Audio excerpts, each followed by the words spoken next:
चंदन से हैं दिव्य वचन, अक्षत सम अक्षत है श्रद्धा, सुमनों सा सुंदर है तन। नैवेद्य चरित्र ज्ञान है दीपक, वसुविधि करते धूप दहन, ध्यान सुफल है अर्घ्य समाधि, मुनिवर तुमको नित्य नमन। अनर्घ्य पद को पाने गुरुवर, मेरा अर्घ्य समर्पित है। एक जीवन क्या सौ सौ जीवन, गुरुवर तुम्हें समर्पित है। ऋषिवर तुम्हें समर्पित है। देवादिदेव 1008 कैवल्य कमलापति आदि ब्रह्मा श्री आदिनाथ भगवान की, देवादिदेव 1008 घाटोल के वासुपूज्य भगवान की, देवादिदेव 1008 वर्तमान शासन नायक महावीर भगवान की, परम पूज्य 108 आचार्य प्रवर गुरुवर श्री विद्यासागर जी महामुनिराज की, सिद्ध चक्र मंडल महाविधान की, बोले परम पूज्य मुनि श्री विमल सागर जी महामुनिराज की, समस्त मुनि संघ की। धर्म स्नेही भव्य आत्माओं,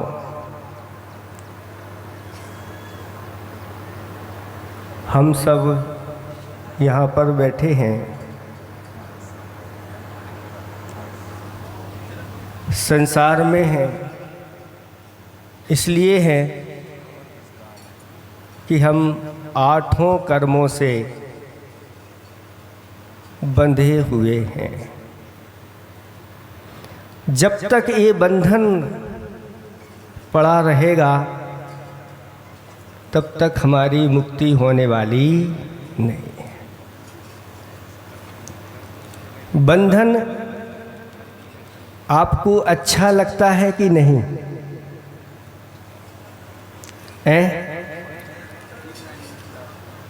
बोलो, बंधन अच्छा लगता है कि नहीं? नहीं, अच्छे से नहीं बोल रहे हैं। बंधन अच्छा लगता है तभी तो हम बंधे हुए हैं, छूटने का पुरुषार्थ नहीं कर रहे। एक सेठ जी के यहाँ एक ऐसा प्राणी रहता था जिसके लिए सेठ जी ने सोने का महल बना दिया था। सोने के महल में वह प्राणी रहता था। बता रहे हैं, अभी सुनते चले जाओ, खुलेगा ये रहस्य। और चांदी के बर्तनों में वह भोजन करता था और अच्छे उच्च क्वालिटी के जो चावल होते हैं उनकी खीर खाता था और उसमें भी अच्छे अच्छे ड्राई फ्रूट, मेवा आदि उसमें डले रहते थे। और प्रतिदिन खाता था, लेकिन उसको उस सोने के महल में अच्छा नहीं। यद्यपि गादी भी बिछी हुई थी सोने के लिए, सारी सुख सुविधाएं उसके लिए थी, फिर भी उसको उसमें अच्छा नहीं लगता था। बाहर ही वह देखता रहता था कि कब मौका मिले और मैं मुक्त हो जाऊं, क्योंकि अभी मैं बंधन में हूँ। और वह प्राणी त्रियंच था, लेकिन पढ़ा लिखा था और प्रतिदिन वह सेठ जी से 2-3 बार, सेठ जी जय जिनेंद्र। क्या करता था? जय जिनेंद्र। एक दिन उन सेठ जी के यहाँ एक मुनिराज का पड़गाहन हो गया और पड़गाहन के बाद नौदा भक्ति के साथ सेठ जी ने आहार दान दिया और आहार दान के बाद उन मुनिराज को छोड़ने के लिए चले गए और छोड़ करके वहीं पर हाथ जोड़ करके बैठ गए और अपना प्रश्न सामने रख दिया। महाराज, मुक्ति पाने का रास्ता क्या है? महाराज बहुत कम बोलते थे और एक वाक्य कह करके उन्होंने मौन धारण कर लिया। महाराज ने कहा, सो जाओ। भैया जी कह रहे हैं हमारे वाक्य सुनकर के ये लोग सो ना जाएं। इन्हीं को जागृत करने के लिए तो ये कथा सुनाई जा रही है और इसको पाकर के अगर ये सो गए तो ये कभी मुक्त नहीं हो पाएंगे। मुक्ति पाने का राज्य आपको बता रहे हैं। महाराज ने तो बता दिया, लेकिन सेठ जी को तो यही लगा कि महाराज ने कहा है सो जाओ। उसके 2 अर्थ होते हैं, यहाँ से जाओ, आ भी जाओ और जा भी जाओ, जाओ या सो भी जाओ, सो जाओ। सेठ जी चले गए और जा कर के सो गए। लेकिन सोने के पहले जो महल में रहता था उसने सेठ जी से जय जिनेंद्र किया और पूछा कि महाराज ने क्या उपदेश आपको दिया है, मुझे भी बताओ। तो सेठ जी कहते हैं हमने महाराज से पूछा था कि मुक्त होने का रास्ता उपाय क्या है, तो महाराज ने क्या कहा, सो जाओ। बस उसको उपाय मिल गया। सेठ जी जाकर के सो गए और सुबह सुबह जैसे उठे और बाहर आए तो देखा कि आज जय जिनेंद्र नहीं हो रही है। क्या बात है, आवाज भी नहीं आ रही है। वह प्राणी सो गया था। ऐसा सोया था क्योंकि सुबह सुबह तो पक्षी ऐसे सोते नहीं हैं। 4 बजे से मुर्गे बोलने लग जाते हैं, कोयल, मयूर आदि आदि, और कुत्ते तो जागृत रहते हैं। चाहे 1 बजा हो, चाहे 12 बजे हो, चाहे वो तो जागृत रहते हैं। लेकिन सुबह सुबह सारे पक्षी जागृत हो जाते हैं, ये क्या बात है। सेठ जी ने सोचा कहीं ऐसा तो नहीं ये चला गया, और जाकर के पास में देखा तो हिलन डुलन कुछ भी नहीं हो रही है, और सेठ जी ने पिंजरे को खोल दिया।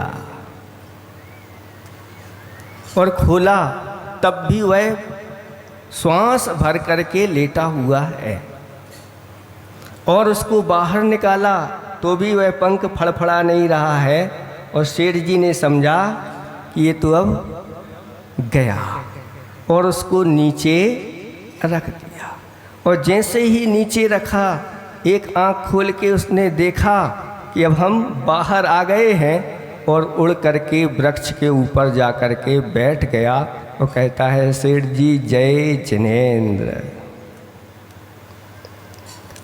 आज हम मुक्त हो गए उन मुनिराज की कृपा से। और उन्होंने बहुत अच्छा उपाय बताया है और ऐसा उपाय मुझे मिल गया, सेठ जी नहीं समझे।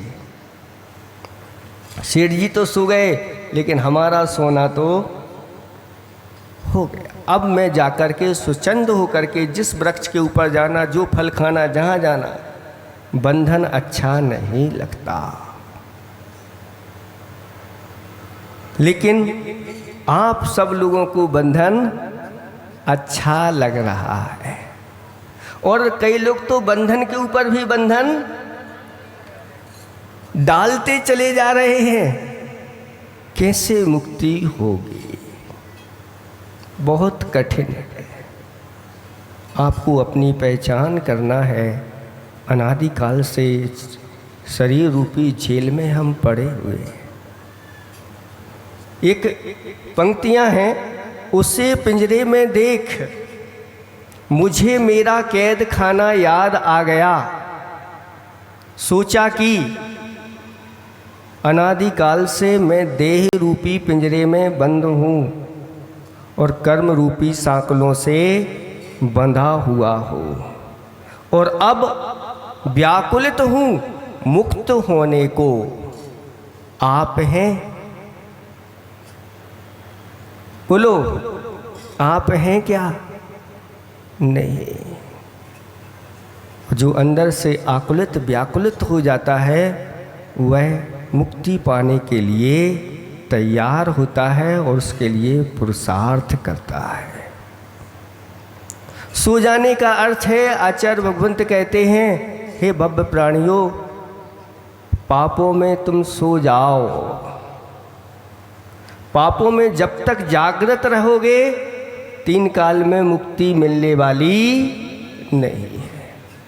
और जो पापों का त्याग करता है और धर्म मार्ग में जागृत होता है, ऐसे व्यक्ति के लिए मुक्ति बहुत जल्दी उसके चरण चूम लेती है अथवा उसको वरमाला डाल देती है। आप लोगों को मुक्ति चाहिए कि नहीं? महाराज हम लोगों को तो विधान से मुक्ति दे दो, जाकर के अच्छे खाएंगे पिएंगे मौज करेंगे। ऐसी भावना तो अंदर से नहीं है क्या? ऐसी अगर भावना है तो आचार्य भगवान कहते हैं मुक्ति बहुत दूर रहेगी। शास्त्रों में वर्णन आता है और एक बड़े महान आचार्य भगवंतों ने भगवान की स्तुति की और उस स्तुति में इस प्रकार की भावना की कि हे भगवान, आज तक मैंने इन आँखों से आपके दर्शन नहीं किए। अगर मैंने आपके दर्शन किए होते तो इस संसार में मुझे परिभ्रमण नहीं करना पड़ता। क्योंकि जो ऐसे जिनेंद्र भगवान के प्रतिदिन दर्शन करता है उसके लिए संसार में परिभ्रमण नहीं करना पड़ता। फिर आगे उन्होंने कहा कि भगवान,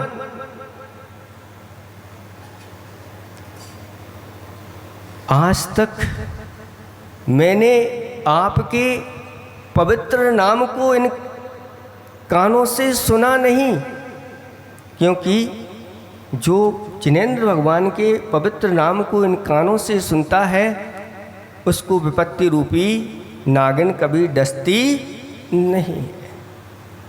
हे भगवान, आज तक मैंने आपकी अष्टद्रव्य से पूजा नहीं की, इसी के कारण से मुझे जगह जगह तिरस्कार का पात्र होना पड़ रहा है। लेकिन आगे जाकर के एक श्लोक में उन्होंने बहुत अच्छी बात की। ये सब नहीं किया, लेकिन इसके करने के बाद भी आकर्ण्यतोपि महतोपि निरीक्षितोपि नूनं न चेतसि मया विधितोषि भक्त्या। हे भगवान, मैंने आपके पवित्र नाम को इन कानों से कई बार सुना, इन आँखों से आपका अवलोकन दर्शन कई बार किए, और अच्छी अच्छी अष्टद्रव्य से भी मैंने पूजा कई बार की। फिर भी हे भगवान, हे जगत बांधु, मैं फिर भी दुखों का पात्र बना हुआ हूँ। पहले तो ये कहा था कि ये सब नहीं किए हैं, फिर दुखों का पात्र बना हुआ हूँ, लेकिन इन सब क्रियाओं को करते हुए भी मैं दुखों का पात्र बना हुआ हूँ। तो उन्होंने अंतिम पंक्ति कही कि यस्मात् क्रिया फलंती प्रतिफलंती न भाव शून्या, क्योंकि जो भावों से शून्य क्रियाएं की जाती हैं वह सही सही फल नहीं देती। भावों से शून्य का अर्थ होता है सम्यक्त से रहित जो क्रियाएं की जाती हैं, सिर्फ लौकिक वस्तुओं को पाने के लिए, हमारी दुकान अच्छी चले, हमारे पढ़ाई अच्छी हो जाए इसलिए हम भगवान के दर्शन करते हैं, किसी का विवाह आदि नहीं हो रहा है तो भगवान के दर्शन करेंगे, उनकी कृपा हो जाएगी। किसी के लिए कोई ना कोई सांसारिक वस्तु है, इसके लिए अगर आप कर रहे हो तो वो चीज़ तो मिल जाती है, लेकिन वहीं तक सीमित रह जाती है और आगे वह उसकी यात्रा रुक जाती है। इसलिए जिनेंद्र भगवान की पूजा अर्चना जब भी करो, किसके लिए करो? तो उन्होंने कहा दुखख हो, हे भगवान मेरे दुखों का क्षय हो, कम्मख हो, कर्मों का क्षय हो, बोहि लाओ, बोधि रत्नात्रय की प्राप्ति हो, समाधि मरण हो, ये चीज़ें आज तक नहीं हुई। हे भगवान मेरा समाधि मरण हो, जिन गुण संपत्ति हो मध्यम, हे भगवान मुझे आपके जिनेंद्र भगवान के गुणों की प्राप्ति हो। सिद्धों की आराधना आपकी प्रारंभ होने जा रही है। वो कहते हैं जहाँ सिद्धों की आराधना होती है वहाँ नियम रूप से साधु परमेष्टि की आराधना होती है, क्योंकि साधु बने बिना आज तक कोई सिद्ध नहीं बना, और सब साधु बनते हैं तो वो साधु ही आगे जाके उपाध्याय पद को प्राप्त होते हैं, वही साधु आगे जाके आचार्य पद को प्राप्त होते हैं, वही साधु आगे जाकर के क्या अरहंत पद को प्राप्त करते हैं, और वही साधु आगे जाकर के सिद्धालय में विराजमान हो जाते हैं। इसलिए अभी आप जो 8 दिन सिद्ध चक्र की आराधना करेंगे, इन पंच परमेष्टि के गुणों की आराधना इसके माध्यम से होती चली जाती है। वास्तव में आप अगर सुख चाहते हैं तो आपको उन सारे सुखों की पहचान होना चाहिए। 5 प्रकार का सुख होता है। आप सब सुख चाहते हैं कि नहीं हैं? आवाज़ अच्छे से नहीं आ रही। चाहते हो तो इस सुख के बारे में अच्छी तरह से समझ लो।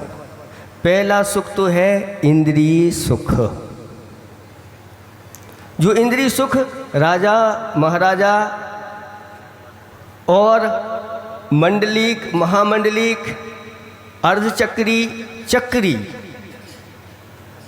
इनको जो सुख मिलता है, चक्रवर्ती को जो सुख मिलता है, उस सुख से असंख्यात गुणा सुख किनका होता है?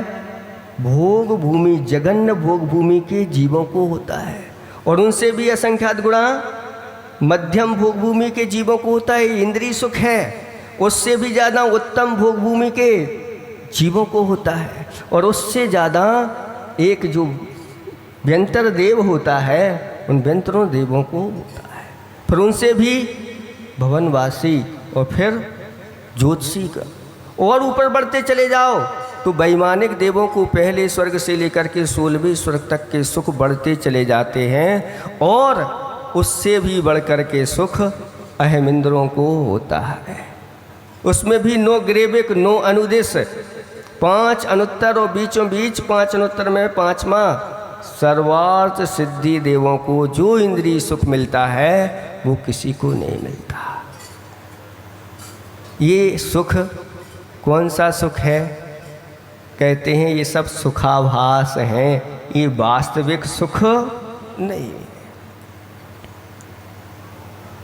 लेकिन संसारी प्राणी इन्हीं सुखों के लिए दिन रात अपनी वस्तुओं को इकट्ठा करता रहता है। और इकट्ठा करते करते अंत में वह दुख के समुद्र में ढकेल दिया जाता है। अच्छे अच्छे से खिला दो और फिर खिला करके पिटाई प्रारंभ। क्या होता है? ऐसे भी जीव होते हैं, उनको अच्छे अच्छे से खिला करके मोटा ताज़ा किया जाता है, फिर उनकी पिटाई की जाती है, मारा जाता है। ये स्थिति है संसार का सुख वास्तविक सुख नहीं, ये सुखाभास है, दुख की ओर ले जाता है। लेकिन इससे भी बढ़कर के कोई सुख होता है, एक सहज सुख होता है। वो सम्यक दृष्टि का सुख सहज सुख होता है। उसके वास्तविक में आत्मा परमात्मा का ज्ञान होता है, श्रद्धान होता है और अपने आप को वह आनंदित महसूस करता है। क्या नरक हैं, क्या स्वर्ग हैं, क्या धर्म है, क्या अधर्म है, इसका श्रद्धान सम्यक दृष्टि को होता है। सहज सुख उसके लिए। लेकिन इससे भी बढ़कर के सुख एक अतीन्द्रिय सुख होता है, जो सुख शुद्धोपयोग में लीन मुनिराज को होता है। इंद्र व अहमिंद्र के नाही कहो, ऐसा 6 डाला में कहा गया। वह सुख अतीन्द्रिय सुख होता है। और उससे आगे बढ़ जाते हैं तो अनंत सुख अरहंत परमेष्टियों का अनंत सुख होता है। और फिर उससे भी ऊपर बढ़ते हैं तो सिद्धों का सुख जो होता है वह अव्याबाद नाम का सुख होता है। ऐसा वह अव्याबाद सुख वेदनी कर्म के अभाव में प्राप्त होता है। ये वास्तविक सुख है। इस सुख की पहचान नहीं होने के कारण से हम संसार में परिभ्रमण कर रहे हैं। आचार्य भगवंतों ने कहा, जो इस कलिकाल में इस प्रकार का सिद्धांत करता है कि सिद्धों का सुख सर्वश्रेष्ठ सुख है और वह सुख मुझे भी पाना है, ऐसा सिद्धांत करने वाला वह भव्य जीव है, ऐसा कह दिया। इसलिए आप लोग किसी प्रकार के लोभ लालच आदि में ना पड़ करके और सिद्ध बनने के लिए आराधना करना है। यद्यपि जब तक सिद्ध नहीं बनोगे आपको सारे सुख मिलने वाले हैं, चिंता नहीं करना। महाराज पर हमें यहाँ 1-2 घंटे बैठेंगे, 3 घंटे बैठेंगे, कुछ मिलेगा कि नहीं मिलेगा? कहते हैं जो 3 लोक के नाथ के दरबार में मिलता है वो दुनिया में कहीं नहीं मिलता। किसी ने कहा है कि प्रभु वो दरवेश हैं जो सबकी खबर रखते हैं। प्रभु वो दरवेश हैं जो सबकी खबर रखते हैं, नज़र उठाते नहीं पर झोलियाँ भर देते। भगवान देखते हैं किसी को? नहीं देखते, लेकिन सब कुछ होता चला जाता है। ये स्वर्ण अवसर घाटोल वालों को मिल रहा है। आप लोगों को कैसा लग रहा है? भोजन पान किसी ने बनाया और खा कोई। इंदौर में थे और पिछली जो फागुन की आष्टान का थी और वहाँ पर 512 मंडली विधान हुआ। और उस विधान में ही उन लोगों ने ऐसा, एक ही व्यक्ति ने पूरा विधान कराया। सुन रहे हैं आप लोग?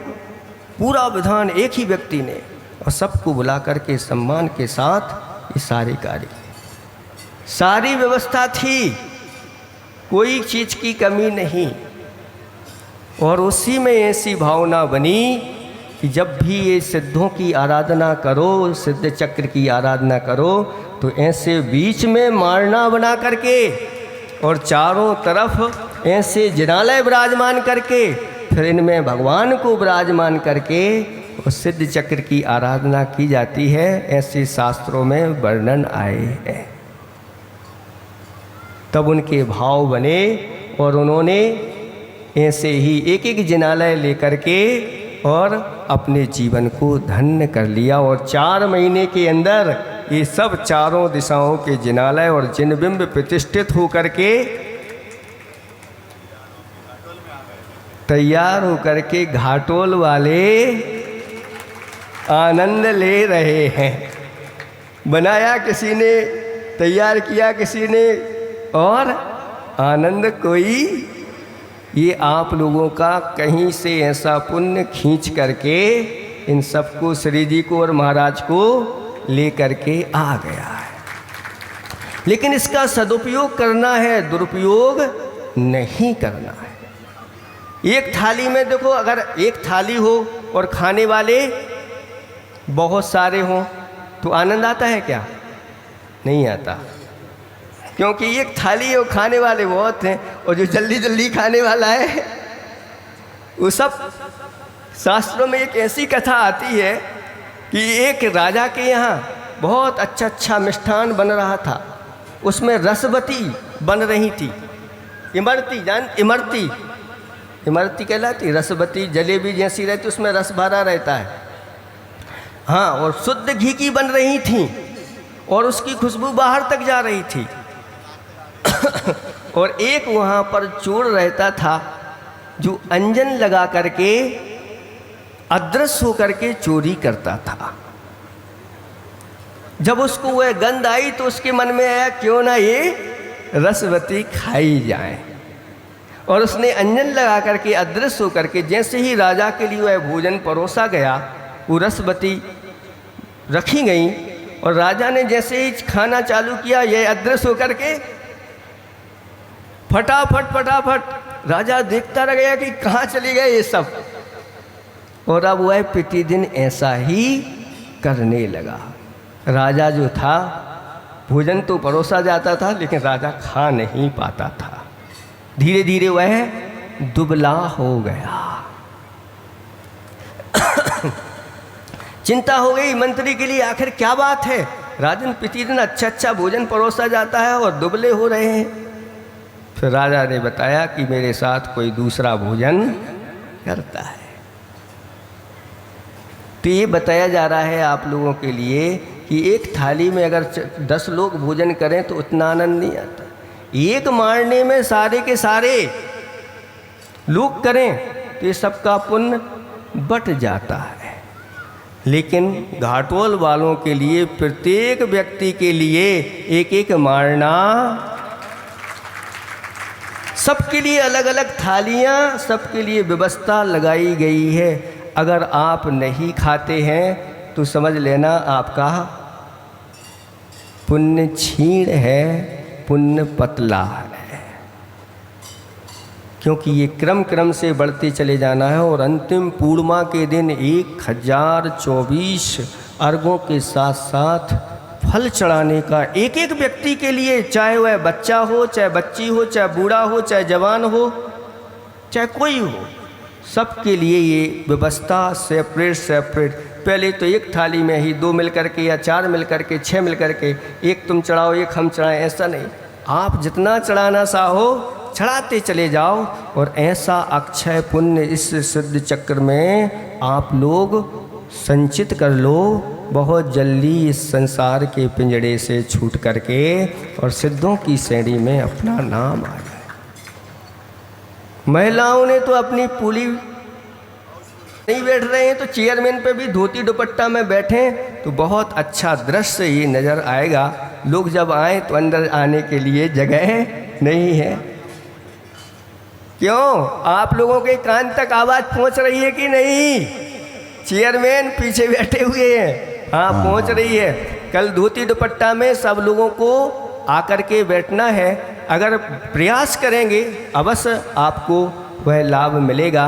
नहीं भी है तो कुर्सी पे भी आप बैठ करके आप ये बाजू में व्यवस्था आप लोगों की बन जाएगी। कुर्सी पर वहाँ व्यवस्था पर बना करके देंगे। छोड़ना नहीं इस चक्र की महिमा को, उसका आनंद लेना। आप लोग ऐसे ही भाव बनाते चले जाओ, अपना जीवन ऐसा धन्य बने। और जो भी आराधना करो कर्म निजरा के लिए करना, ज़्यादा फोटो के चक्कर में नहीं लगना, इधर उधर मोबाइल आदि को अभी ध्यान नहीं करना, क्योंकि ये बहुत बड़ी विशुद्धि के कार्य हैं। शास्त्रों में तो ऐसी महिमा इस चक्र की कही गई है कि इसके माध्यम से सारी सिद्धियां हो जाती हैं, सारे दुख दूर हो जाते हैं, सारी व्याधियां दूर हो जाती हैं। बस हमें अपने भावों को निर्मल बनाना है। आप लोगों के भाव निर्मल बने। इन्हीं भावना के साथ अहिंसा परमो धर्म की। हाँ, थोड़ा सुनेंगे सभी लोग ध्यान से 2 मिनट। संध्या को 6:30 बजे वहाँ हॉल में, डाउन करो आवाज, डाउन करो, 6:30 बजे से हॉल में वहाँ आचार्य